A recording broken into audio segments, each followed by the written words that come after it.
Good afternoon, Mrs. Schumann. Now, I just want to deal with a very small matter that you told us about earlier. You said at some point you had gone into the building, that's to say Ashman's building, to retrieve your glasses. Is there anything that you would like to add to that?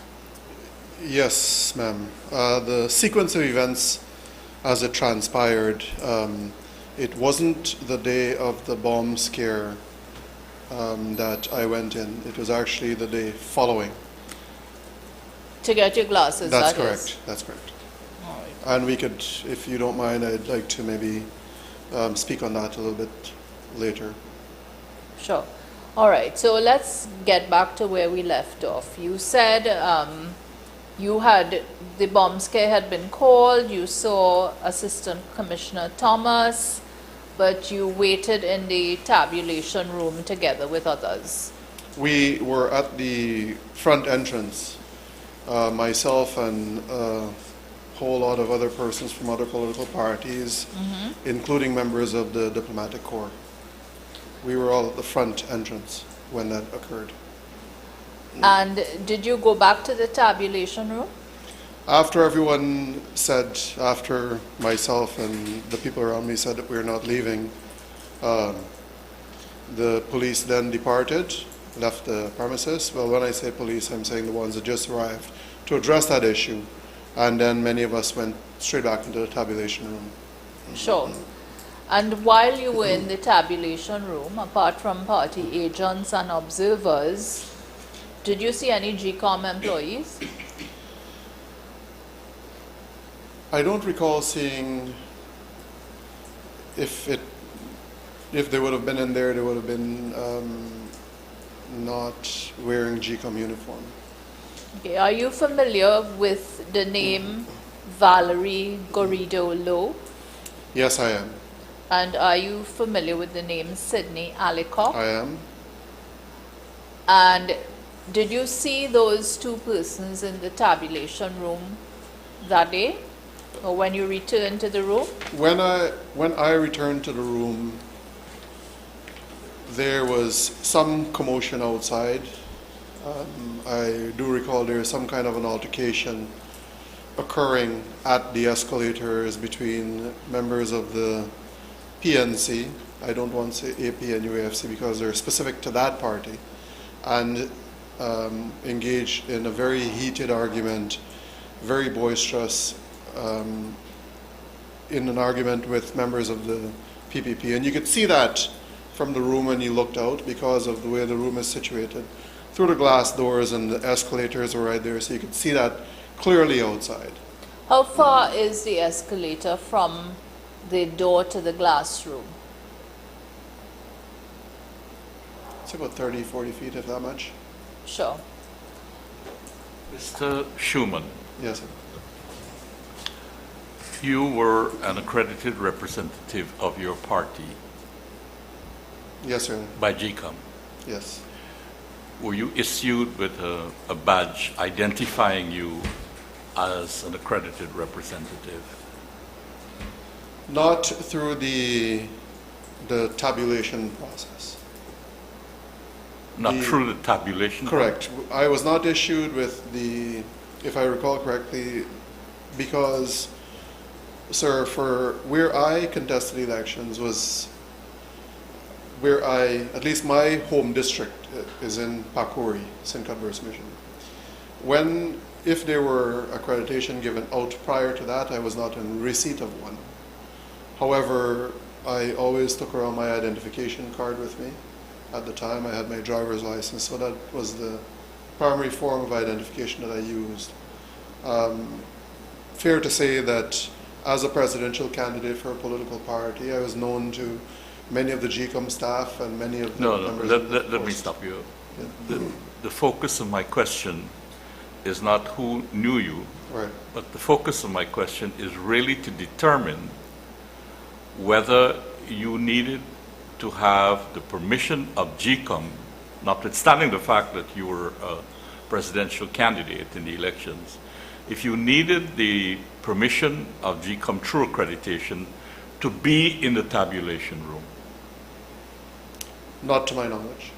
So anybody could have gone into the tabulation room? It would appear as though very many people were in there who were not party representatives charged with such responsibilities. So it was a free-for-all, more or less. It may have seemed that way.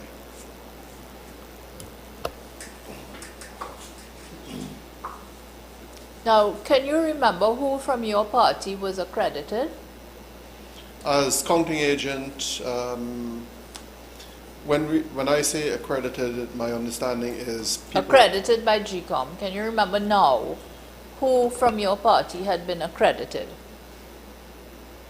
Okay, and I just want to expound on my understanding of it and what I'm getting at. We had submitted names to the Guyana Elections Commission of persons that we wanted to take up specific responsibilities on behalf of our party. Right. I do not recall having any documentation, any piece of identification, ever to put it that way, that pretty much said you have to take this and show it when you got in. So in that sense, the leader of the party, I'd say by nature of being the presidential candidate, was technically accredited, plus the chief counting agent and any other agent that we would have put on a list as to who were going to support the process. Sure. Now, you said that I asked you about two names, and then we got a little sidetracked into the elevator episode. So I asked you if you were familiar with the names Valerie Goridolo and Sidney Alicock, and you said yes. Had you known those persons before? Sidney Alicock at the time was the 4th Vice President and Minister of Indian Affairs, Indigenous Peoples Affairs, my apologies, and Valerie Goridolo was the Minister within the Ministry of Indian Affairs. And did you speak to them, or did they speak to you? After the commotion outside of the escalator, from where I observed in the tabulation room, a whole series of government ministers walked into the building. They had a conference, in my humble view, because they didn't walk straight to the tabulation room. Then after that, they proceeded into the tabulation room. Accompanied with Sidney Alicock, Valerie Goridolo was also George Norton, Keith Scott, and Valda Lawrence eventually came into the room. Mm-hmm. I had expressed very forcefully my disappointment in their presence and their participation in a process that was meant to deny people their franchise. And that is a matter of, I'd say, some YouTube videos. To whom did you express those views? To Sidney Alicock, Valerie Goridolo, George Norton, and Keith Scott. And why did you speak to those people in particular? Because I strongly believe that as Indigenous leaders, they needed to have acted in a more responsible manner.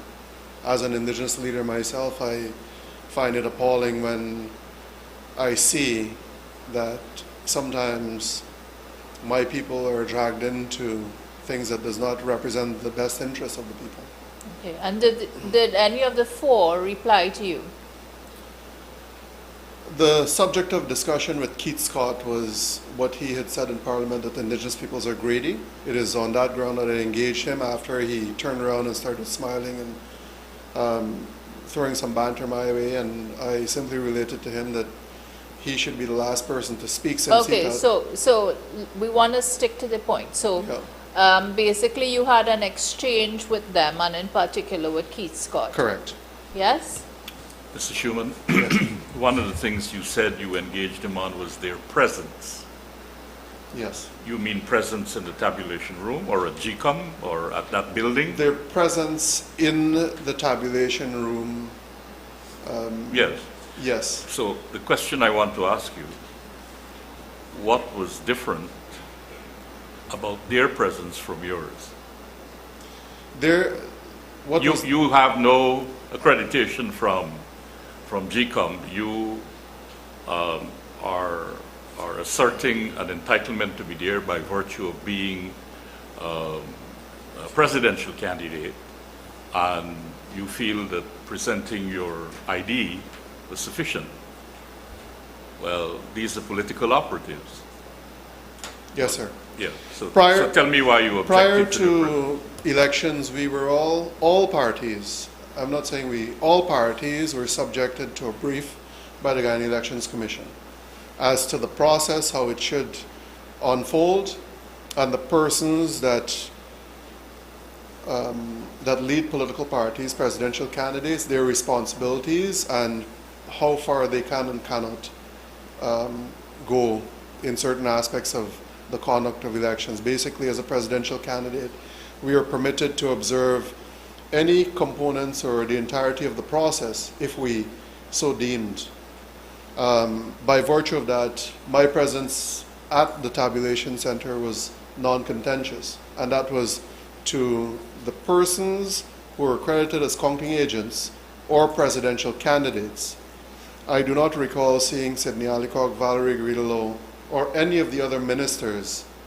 I don't recall seeing them on a list of people who were accredited to be there or authorized to be there, nor did I see them on any list that said that they were presidential candidates for their respective parties. So when you told us earlier that you had not been accredited by GCOM, would it be fair to say that that is not entirely accurate? Would it be fair to say that you had had a meeting with GCOM and it was your understanding that as party leader you were entitled to attend the verification process at Ashman's building? More so that he might have appeared on a list of accredited persons that he spoke about. Sure. So was that your understanding? My understanding is that accreditation comes with some degree of identification, that you have gone through some process, whether it's a briefing or not. I have not been furnished with anything that officially gives me that permission, but based on the briefing that we would have had with the Guyana Elections Commission, that persons within the scope of being on a list or presidential candidates were permitted. I don't know if that, in your humble view, is seen as accreditation. Well, Right, Can I ask you, are you aware that there were both GCOM personnel and political party agents who were wearing GCOM issued identification badges? I do not recall seeing that.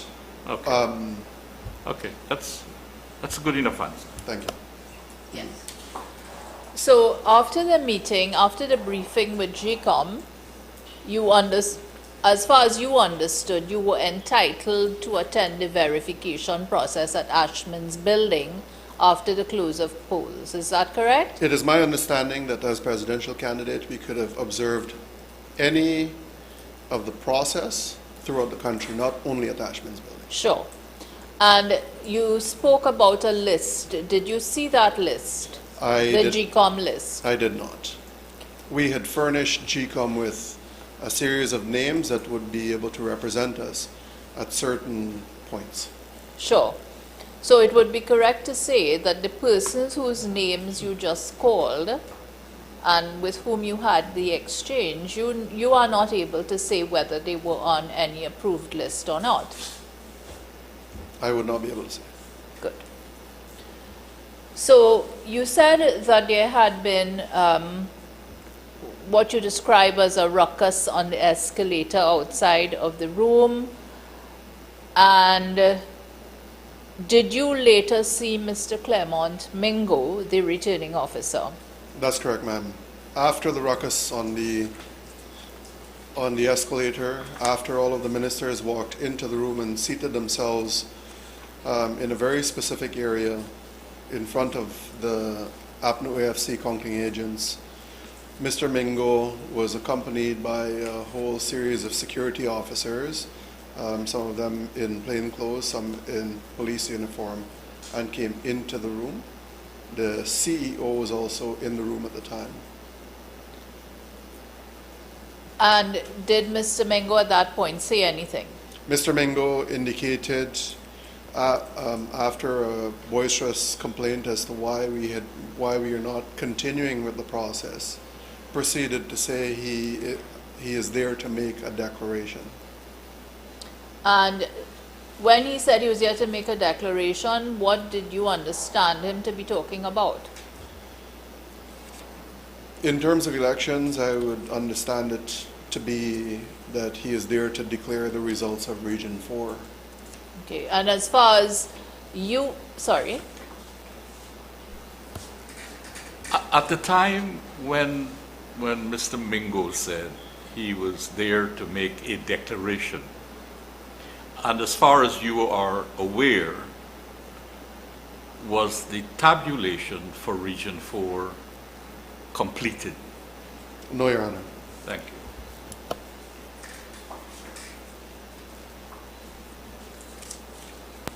When Mr. Mingo said that he was going to make a declaration, what occurred? When he said that he was going to make a declaration, the entire room, save for the APNU AFC representatives and the ministers who would have entered and seated themselves, everyone else erupted in very boisterous protest. Our position was that we have not concluded the tabulation process, verification tabulation of Region 4, and it is completely and absolutely premature to make a declaration without going through that process. Sure. Was he able to make the declaration? Over the noise, I could not hear Okay. what he had to say. He did say something, but I could not hear anything that he said. Sure. And after you heard him say whatever it is he said, which you couldn't hear, did he remain in the room? No, ma'am. After he said what he had to say, he exited the room escorted by his security. Mm-hmm. A large crowd followed him. He went up the escalators. Party members of various parties were not permitted to go up the escalators. Where were you at this time? I was standing in I'd say in the foyer, Mm-hmm. at the bottom of the escalators. We had all followed him out a little bit, and that is how I know we were not permitted to go up the escalator. Right. So, did you see him after he went on the escalator? No, ma'am. What I did see were a whole lot of, because at that time the entire floor was taken over by a sea of people, that to charge through or get through them would have been a really difficult task. But I also heard from the other parties right there. When I say heard, because I was present, a loud, boisterous chant, no, no, no, no. And when I looked up, Mr. Mingo was a few stories up, uttering something. Okay. And I take it you were not in a position to hear what he was saying? No, ma'am, I was not. Mr. Schuman, Yes, sir. prior to this day, when you saw this delegation of government ministers, APNU AFC government ministers, had you seen them there for any part of the process before that day? No, Your Honor. They had not been present at any juncture through the day 1, day 2, pretty much only up until that point before Claimant Mingo walked into the room.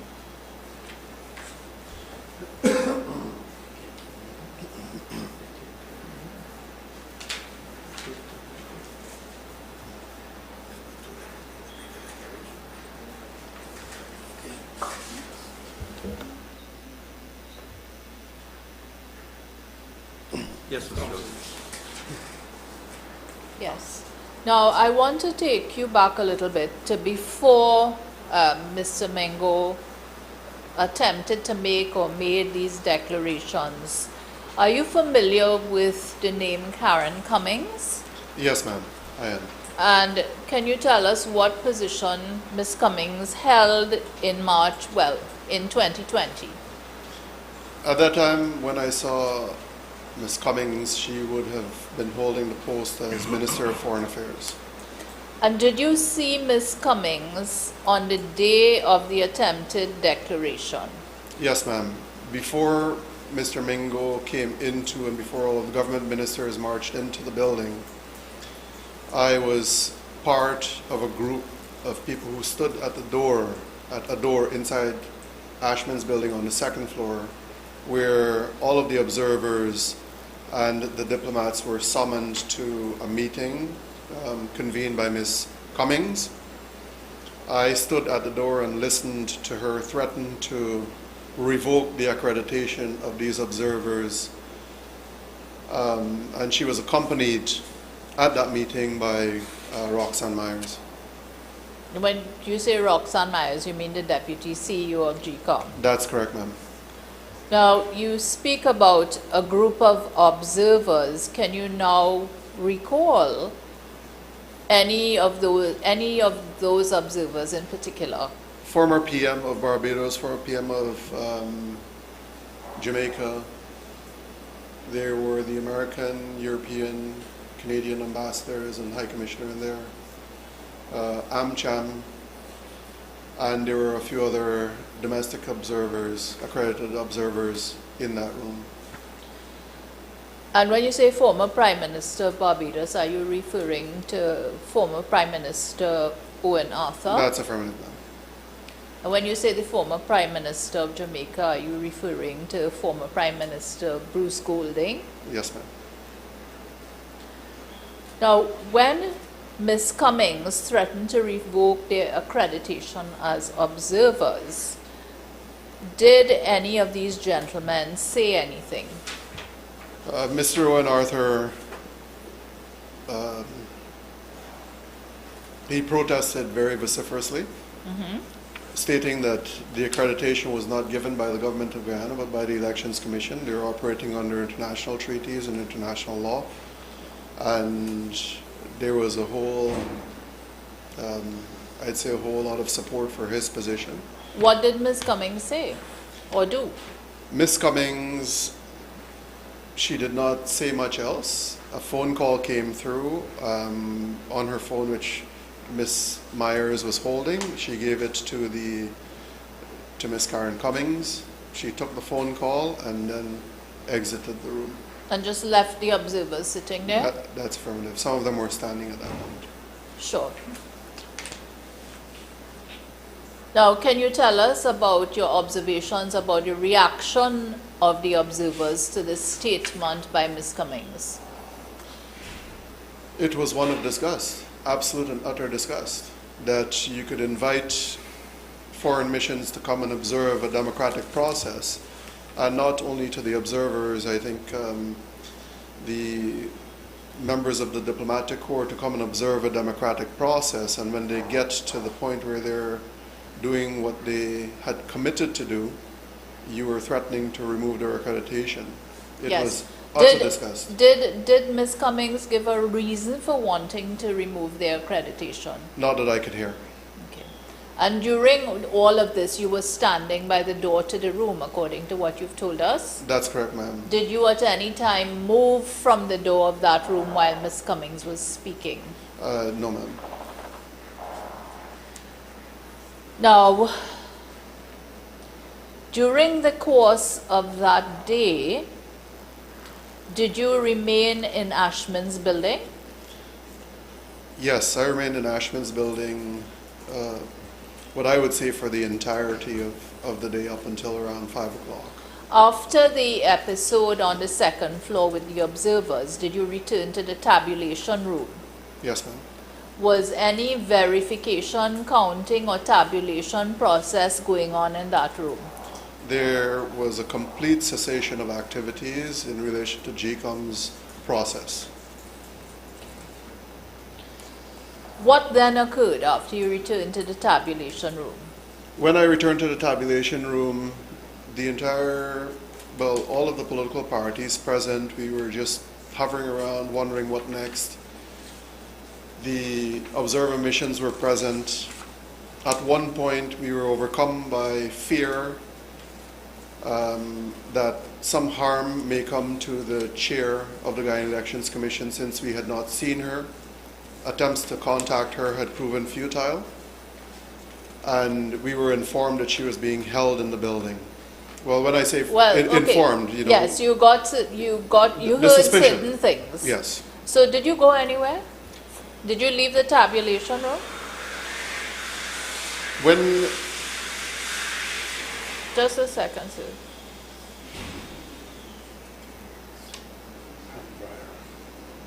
when that suspicion came up, most of us, when I say most, political parties present stayed in the room, and after there was a suspicion that she is being held captive, I personally, and I will say this, I personally feared that some harm may have come or may come to the chair of GCOM. So what did you do? Can I expound on my reasons why the fear overcame me? No, I don't think that's necessary. That's personal to you. So tell me, having felt this way, what did you do? It is not only a fear personal to me, ma'am. It's a fear that I think the entire presence there really felt. And I could say that because I had discussions with them.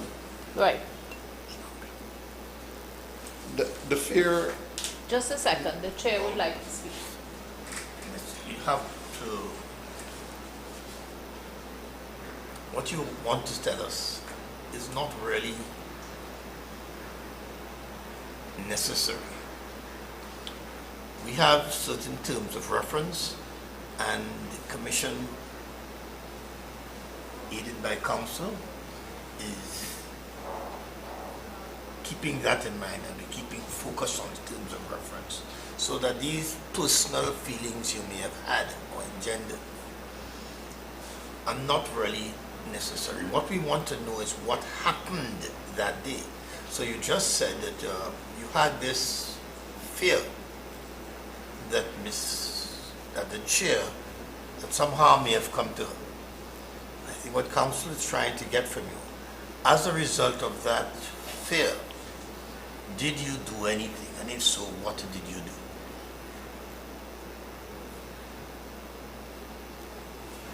respectfully, Your Honor, I strongly believe that the actions that ensued emanated from somewhere. And I will try my utmost to stick to counsel's questioning.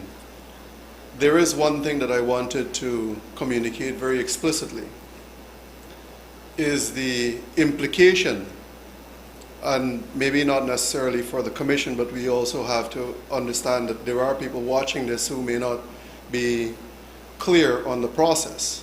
Okay. So, Mr. Schumann, the commissioners are there to guide the process, all right? So let us see if we can move ahead. If any clarification is required, then we will seek the guidance of the commissioners. So having people talk about, well, what's happening with the chair and that kind of thing, did you remain in the tabulation room? After those fears, if I were to put it that way, a group of people went up the escalator. Were you part of that group? I followed the group. Okay. And can you remember now who was in the group?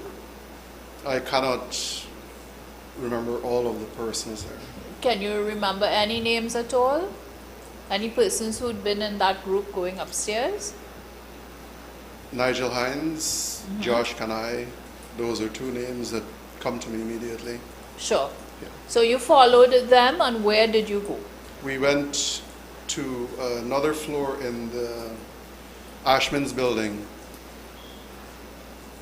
Yes. where we suspected, or we were told, that the chair was being held, for lack of a better word. Okay. So who told you that? Can you remember? Other party supporters, other party members. Okay. But you, up to that point, you did not know what was happening to the chair. Is that correct? That's correct. Okay. And you were acting on the basis of what you were being told by people around. That's correct. So when you went up to the other floor, can you recall whether it was the second floor, the third floor? I cannot recall. When you went up to the floor, was the same group that you had been following there? That's correct. Well, did you see any members of that group do anything?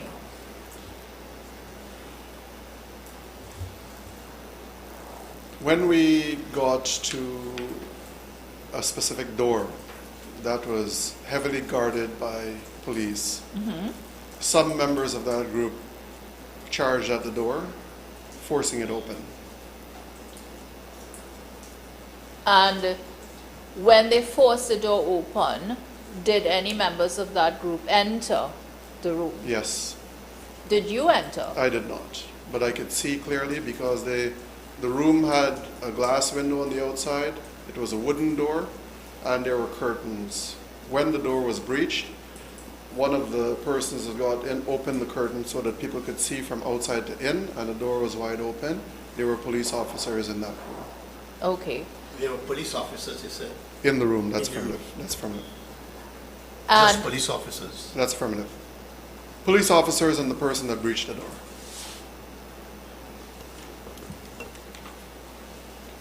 So the chairman was not in the room? No, sir.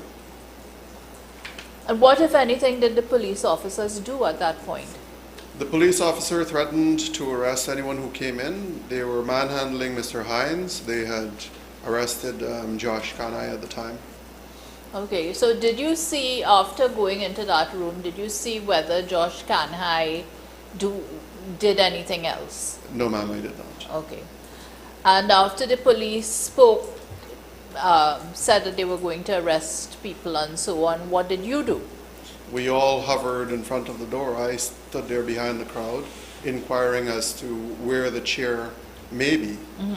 And I was told that the chair was ushered into another room, and that room is adjoined to the one that was just breached by another wooden door, and it was heavily guarded. Okay, so who was telling you this?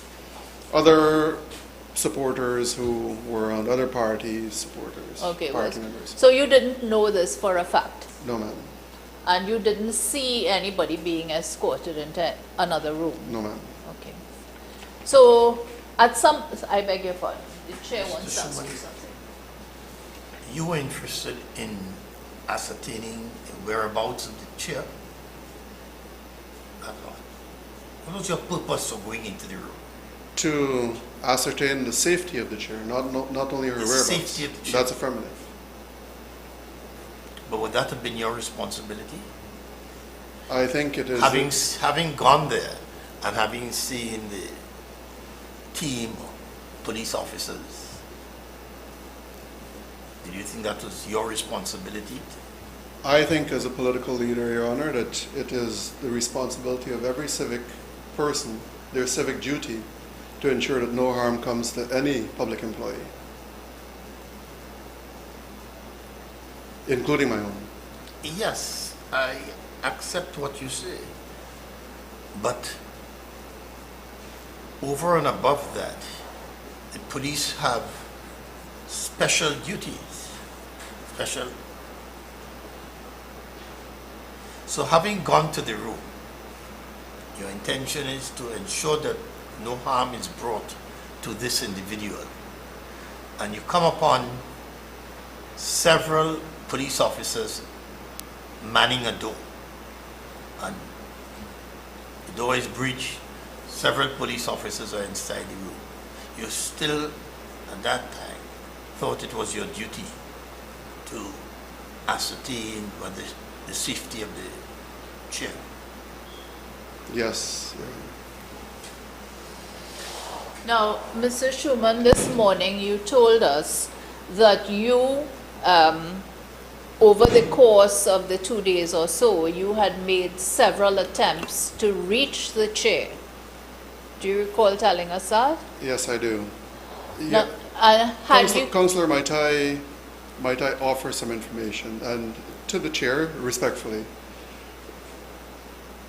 Not that I was pursuing or going down a path of tangent, but it is meant to qualify the very same question that you brought and Councillor is bringing as to the purpose, why certain actions followed.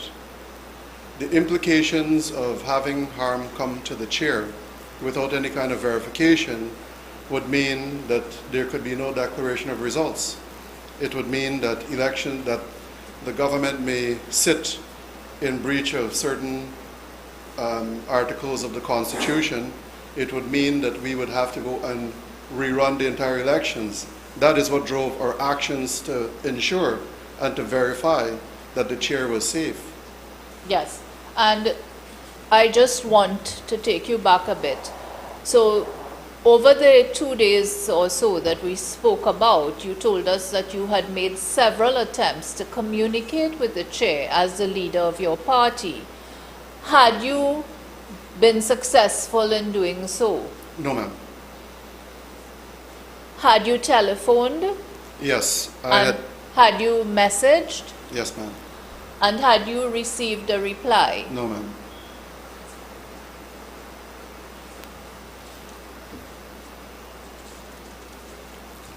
And prior to those efforts,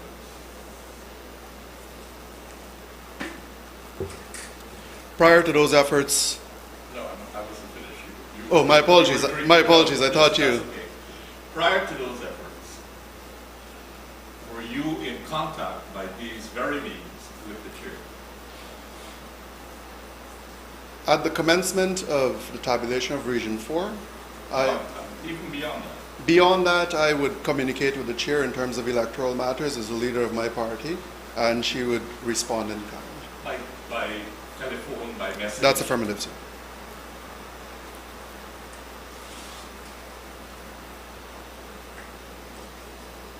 At about 5 o'clock on that day, were you still at Ashman's building? At about 5 o'clock, Dr. Ali and his team asked if I would be interested in conducting a press briefing with them, to which I agreed. And Dr. Ali is now the president. That's affirmative. And was this press briefing held? This press briefing we had been transported to to a sleep-in hotel where there was a room prepared with cameras and members of the media, a head table where political leaders would sit, and we started into the press briefing. Were you the only party leader invited to that press No, conference? ma'am. There were many other political leaders, not from the APNU AFC. They had been, what I would say, silent to what we would have witnessed all along, maybe even active participants, I cannot say. But others, other newer party representatives were also present at that briefing. Sure. Now, before you did that briefing, did you get a phone call from anyone?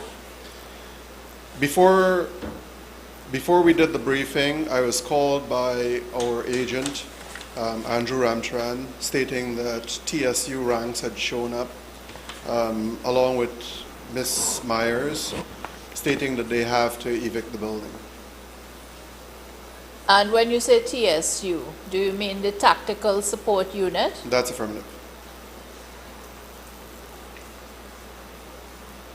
So, as far as you know, people at that point were being asked by Ms. Myers and the TSU ranks to evacuate the Ashman's building. That's affirmative. Now, I want to take you to the next day. Did you receive any information from GCOM? The next day, I did not receive information from GCOM. Did you return to Ashman's the next day? I did. And were you able to enter the building? Initially, when we got to Ashman's, the very same process on entry into the barricaded area was operational that day. We were not permitted in the building. I was not permitted in the building immediately. Myself, members of the diplomatic corps, observer missions, and other political agents of other political parties all stood and hovered outside of the building. Right. Is this the day that you had to ask for permission to get your glasses back? That's affirmative. Right. You entered the building at some point? That's affirmative. I had requested of Ms. Myers to recover my glasses because, in my humble view, they're very good and needed. Right. And So, costly.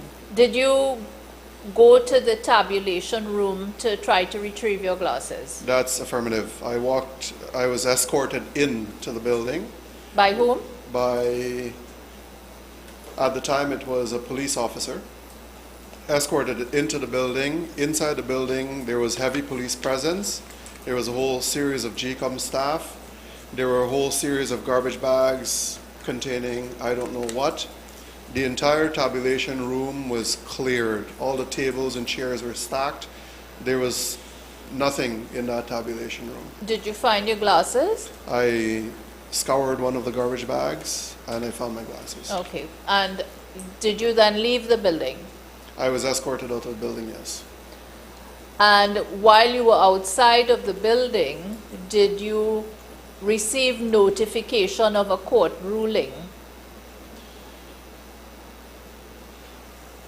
about the process restarting? While we were outside of the building, there were two officers from the court that came to the gate with a document in hand. When they attempted to go into the building, the police said that they are not permitted to, and it was a male and a female.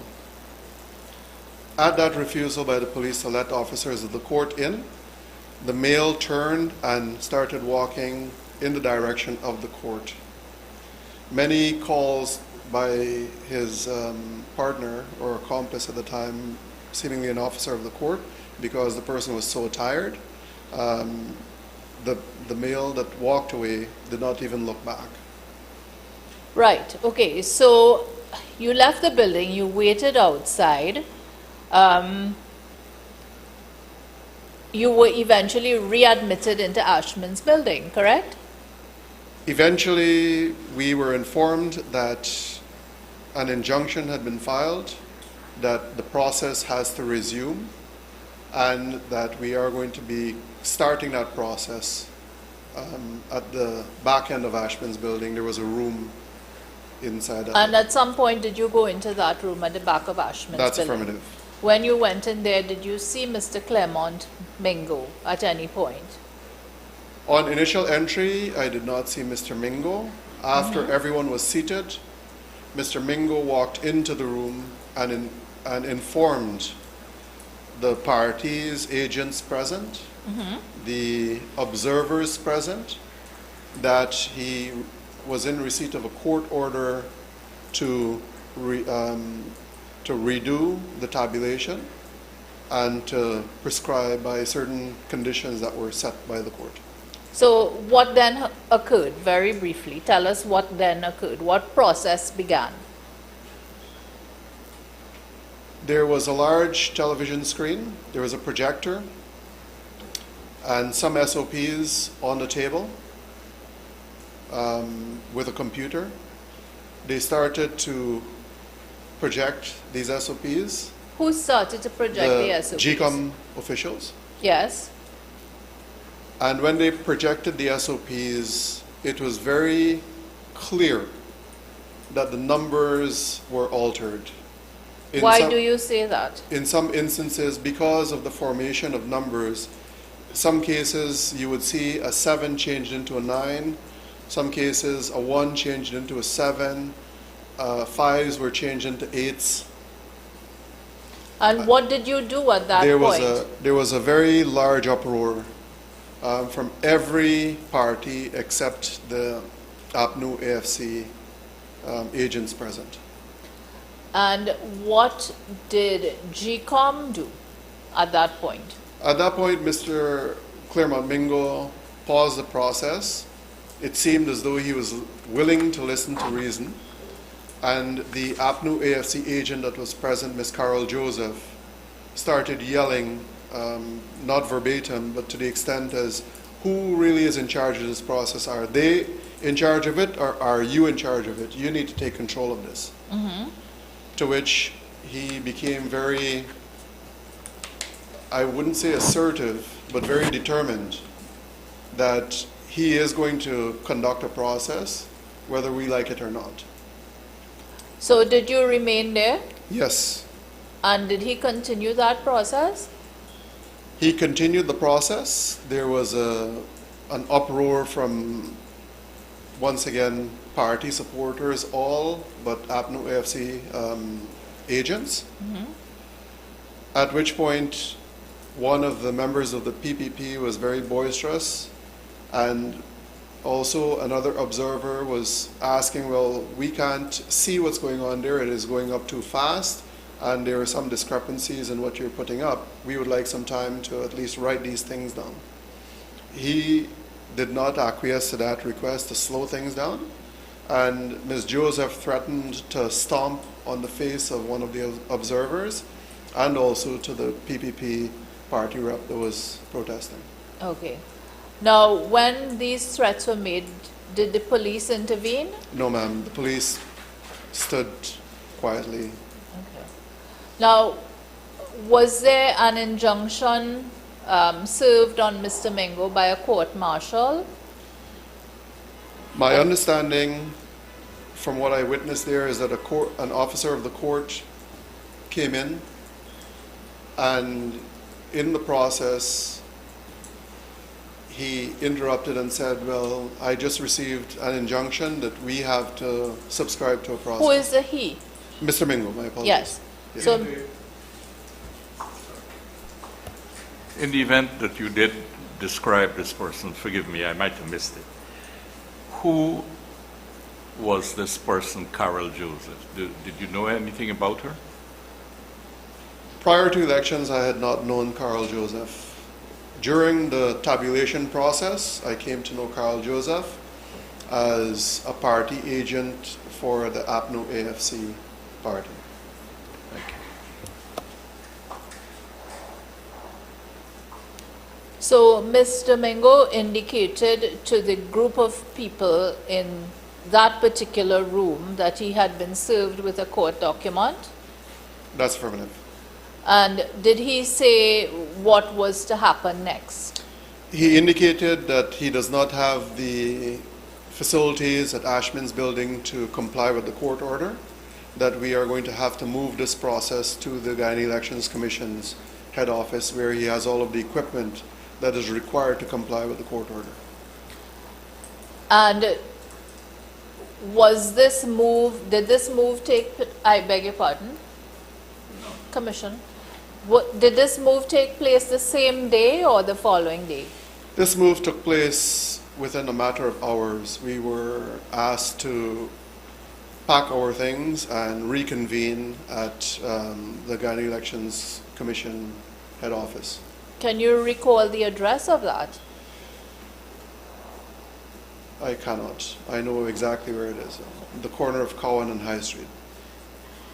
And when you got there, which particular area did you go to? Were you inside the building, outside the building? We were Where? under a shed in the parking lot. And Not inside the building. And when inside you, the compound. When you say we, to whom do you refer? When I say we, I am saying myself, other party agents from other political parties, and other observers. And did you see any GCOM staff there? Yes, quite a few GCOM staff, Did you including Mr. Mingo, Claremont Mingo, Roxanne Myers. I did not see Keith Lowenfield there. There were also some other low-ranking Guyana Elections Commission staff. Did you see any police officers there? Absolutely, I saw a whole, what seemed like a hive of police officers being commanded by Mr. Azor, then Superintendent Azor. Sure. Now, I want you to describe the setup in the parking lot for me in a bit more detail than you have done. When we arrived, there was one projector, there was a cardboard box. If I could put some direction to this.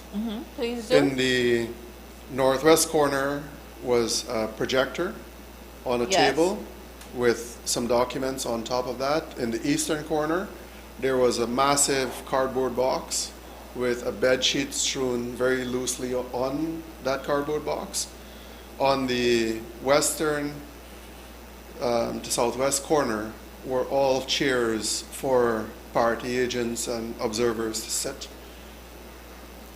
Okay. Did you take a photograph of that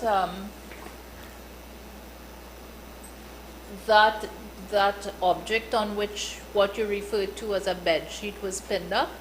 I was prohibited from taking a photo. However, there were people with cameras that would have snuck pictures of that setup. And did you subsequently receive a photograph I did. of the bed sheet? I did. And if you see that bed sheet or whatever it was pinned up again, will you be able to identify the area for us? I'm not sure I'd be able to recognize the bed sheet, but I'd recognize the photo. Okay. I'm asking that the witness be shown us in document.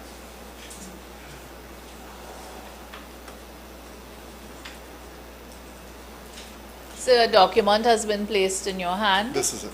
Can you tell us what it shows? It shows everything that I would have seen. A cardboard box with a bed sheet strewn across it, the projector on the table. And perhaps I could ask that that be admitted.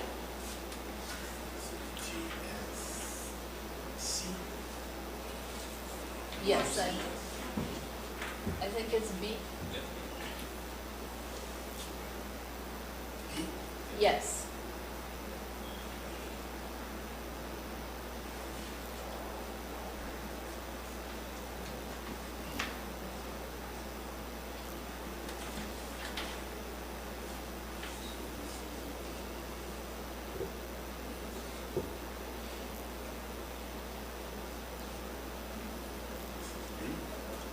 Yes, LSB.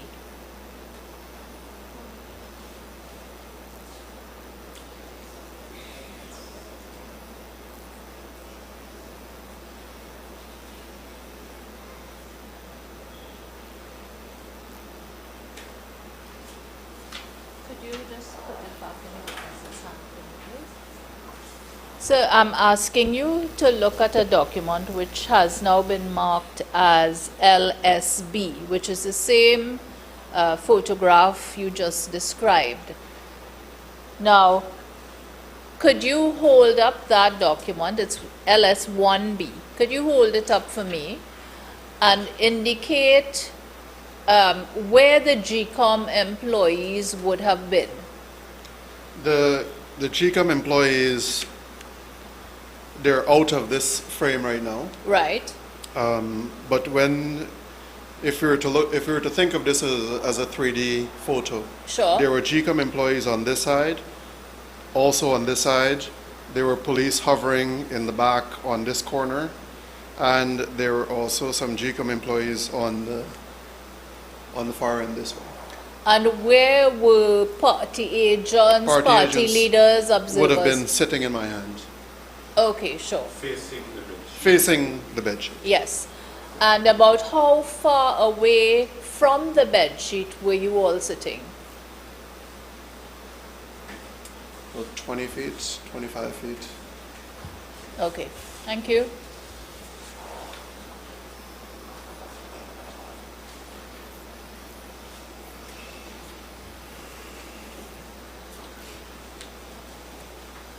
Now, while you were in that area, that new area, did Mr. Mingo do anything? They had started, just after that photo was taken, they had started to seemingly, and I say seemingly because I don't know what the court order would have said, to comply, and they started to place the SOPs under the projector so it could be projected on the bed sheet. And were you able to see the numbers on the bed sheet? We could, but not very clearly.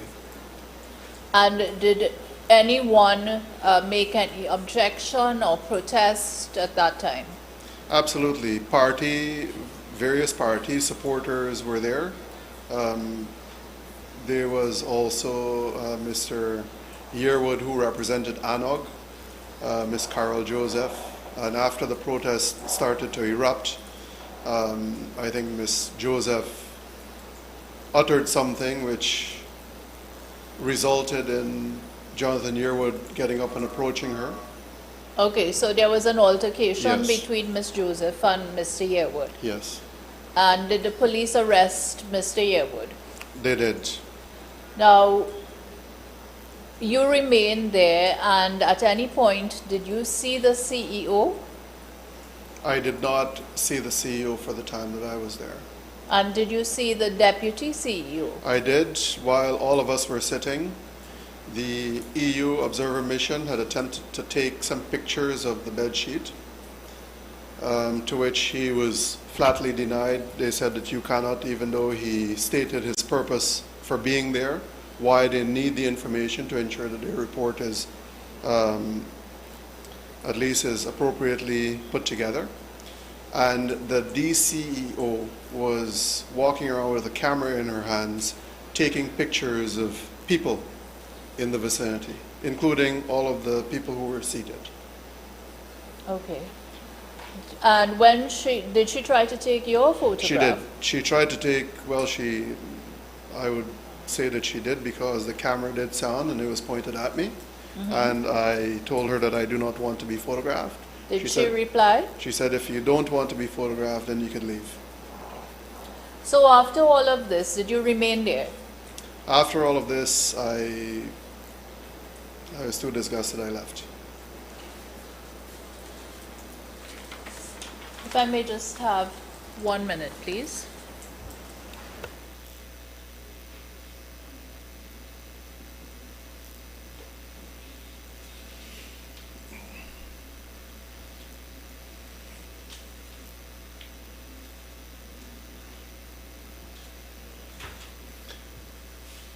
Counsel, can I yes. ask a question? Sure. I do recall furnishing you with a few other videos that I have not seen presented. Yes, that's what we're trying to work out. Now, you had told us earlier in your testimony that you had received a certain video and that you had sent it on to the CEO. That's affirmative. And you had even followed it up with a WhatsApp message and you'd got a reply from the CEO. That's affirmative, that he would deal with it. Yes. And you also told us about seeing Mr. Mengo attempting to make a declaration. That's affirmative. Now, I am going to ask that 2 videos be played, and you can tell us if you are able to assist us with either or both of them. I think there would have been 3 videos, the one where I was in the room and... Just a second. Could it be played? Could it be shown on the screen?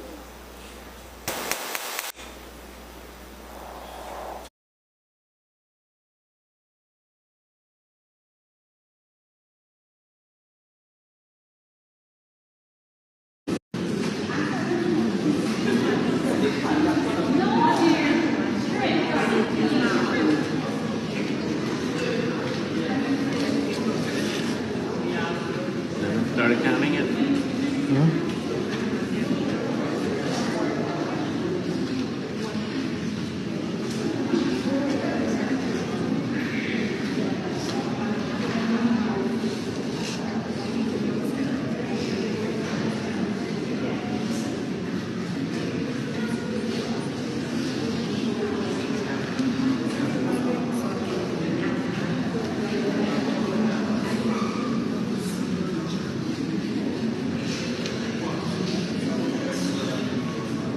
Keep an eye on that guy over there, Dave. Keep an eye on that guy over there.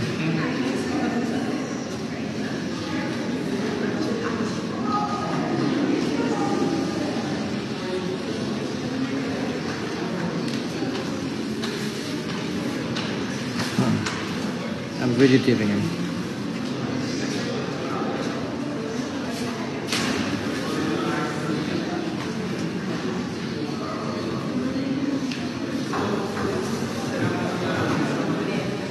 Keep him also.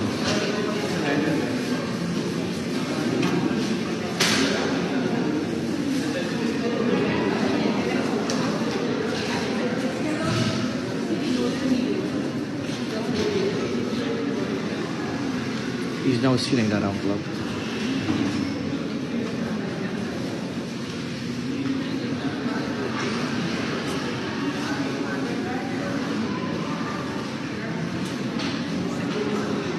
See that?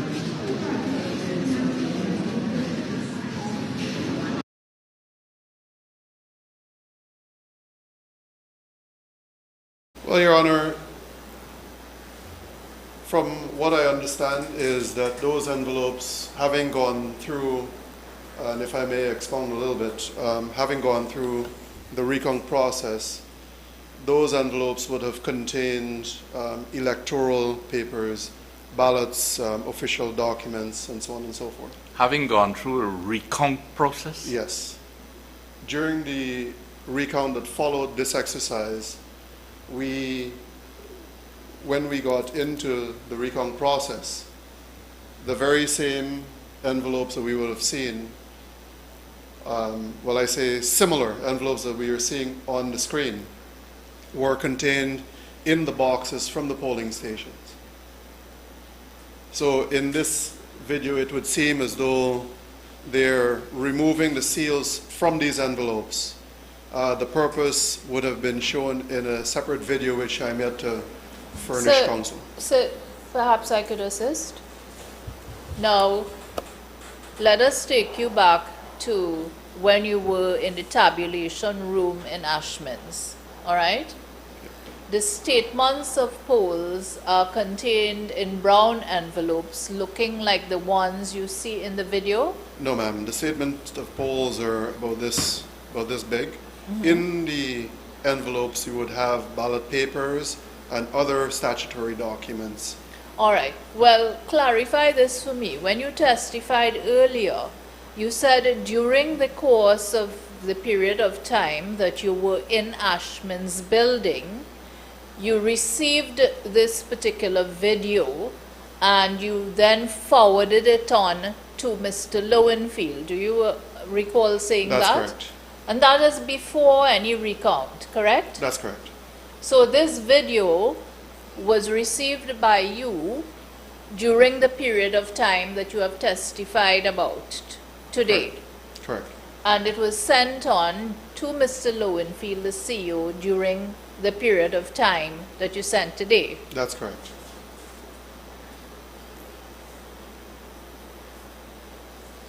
And what we see in this video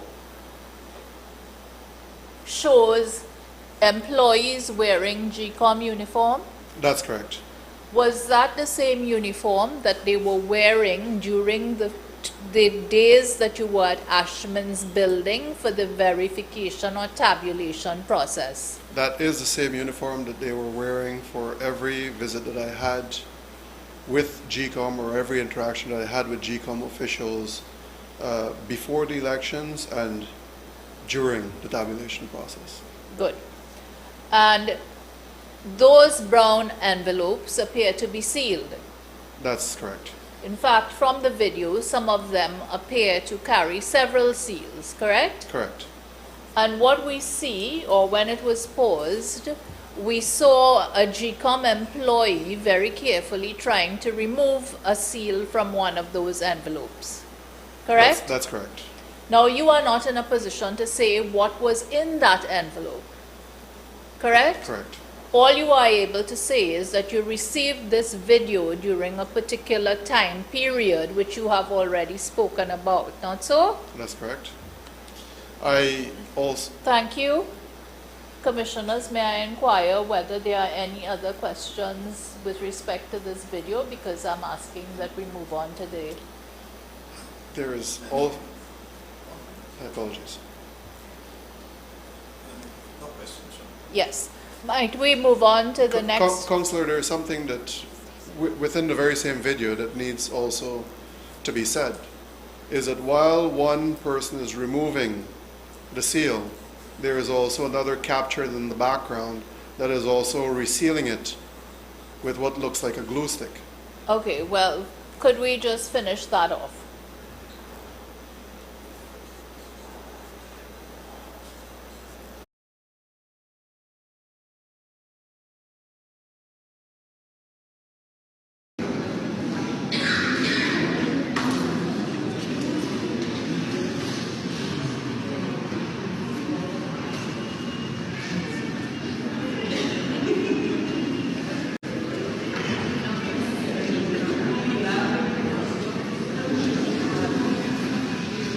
You may get a better angle from your side, dude. You may get a better angle from your side.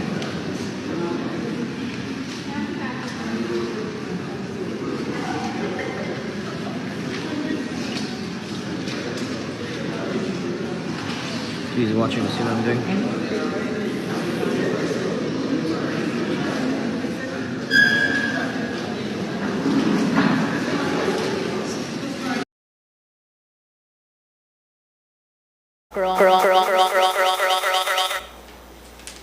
When you say we could see someone in the background resealing with what appears to be a glue stick, that's what we've just seen there? That's affirmative. The gentleman with the lanyard around his neck. Right. So I'm going to ask you, sir, from what you've told us, you had initially said that this is a video of the recount. No, ma'am. Hang on, please. You had initially told us that this was a video representing the recount, correct? You told us that earlier? No, ma'am. Okay. Hang on a second. The commissioner asked you whether this dealt with the time of the recount, which took place a period of time afterwards, the elections. And you had agreed. I don't think that that statement is entirely accurate. Good. That's what I'm trying to get from you, because it is quite clear from what you have told us that this is a video which you received while you were at Ashman's building in the days immediately after the March 2nd, 2020 election, correct? That's correct. Thank you. Mr. Schumann, can you tell us whether what we saw just now in the video should have been happening? Well, Your Honor, I wanted, and I will, if I may, qualify something that counsel asked that I think needs to be clearly said, is having not been exposed to the electoral process before, it would have been very difficult for me to understand what was happening, save for envelopes being open and looking like what we saw in the tabulation room with all of the bags and the envelopes, the elections envelopes. So to answer... Stop. You were not there. Correct. This video was sent to you. Correct. You see GCOM people opening and resealing. Correct. But you don't know if those people were following instructions. You don't know if it was a legitimate GCOM exercise. You suspect that something was going wrong. That's what I'm gathering from you. Yes, I do suspect something was going on. Thank you. And just a second. To answer the Commissioner's question, Just a second. And is that why you sent a WhatsApp message to the CEO? that's affirmative. Can you say what was the CEO's response? Did you ask the CEO, well, what's happening in this video? I did not ask him what was happening. I said, CEO, look at what your staff is doing. This should not be happening. And he said, I will deal with it.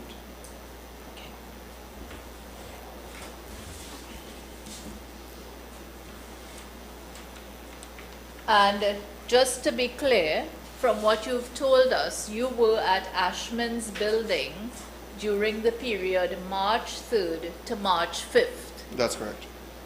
2020. Might we move on to the other video, please?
Do you recognize what is depicted in that video?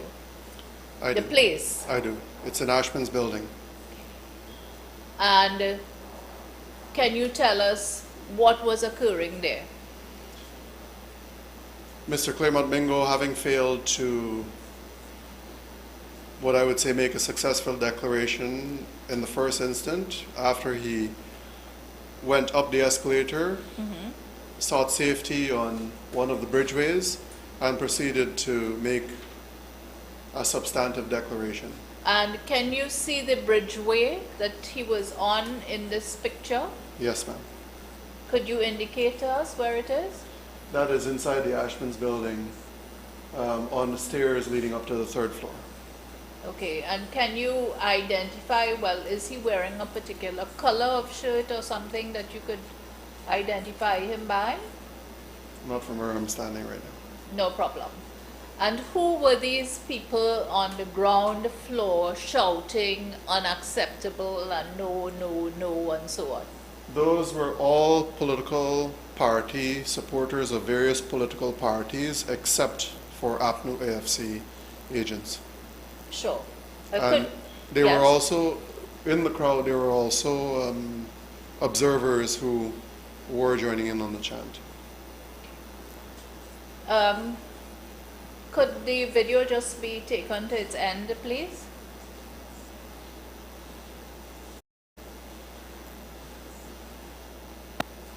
Integrity.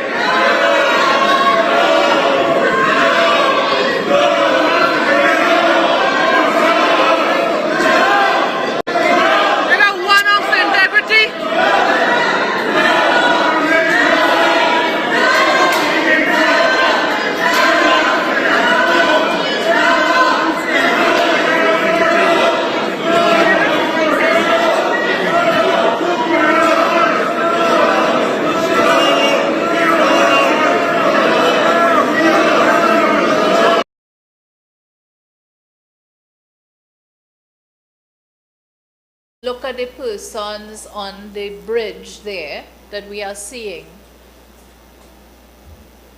Are you able to say if one is Mr. Mingo? To the right, the figure looks like Mr. Claremont Mingo, and to the left, the figure looks like Miss Roxanne Myers. Okay. Sure. Could we continue?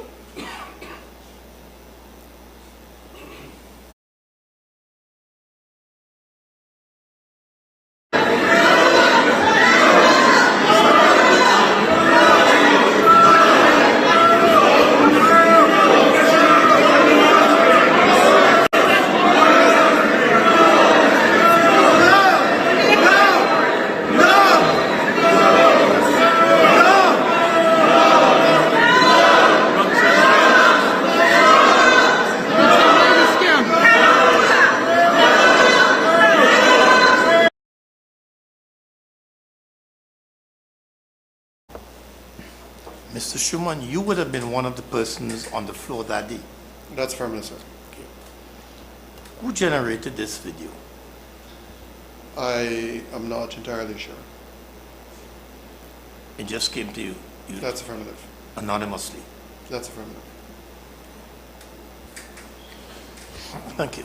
And in the video, where were you in the setup? Which I floor were was- you on? I was on the ground floor. So you were together with the people shouting no and unacceptable and affirmative. so on. And were you in a position to see the persons up on the bridge that you described? I could have seen Mr. Claremont Mingo very clearly from where I stood. Thank you. I'm asking that this flash drive with these two videos be admitted as part of the court record and marked LS1C, please.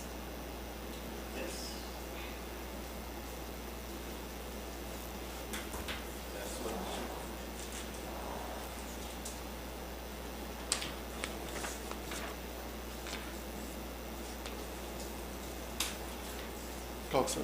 I have one question. Just a second.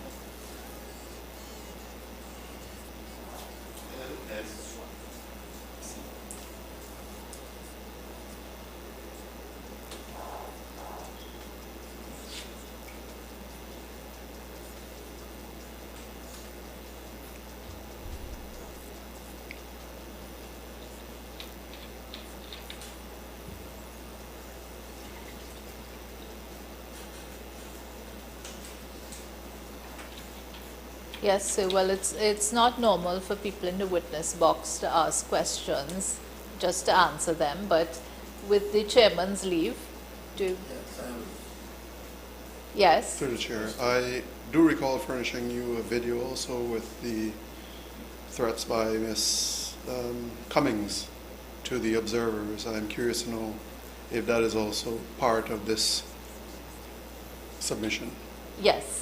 Well, I will present the evidence as is best appropriate. And I think you have assisted us sufficiently, and we're very grateful for your assistance. So these are my questions for you, unless the commissioners have questions. Mr. Schumann, I understand your interest and your concerns about the incident involving the minister and the observers. But you know, you gave a very detailed account of that incident, and speaking for myself, I believe it is quite adequate and sufficient. Thank you, Your Honor.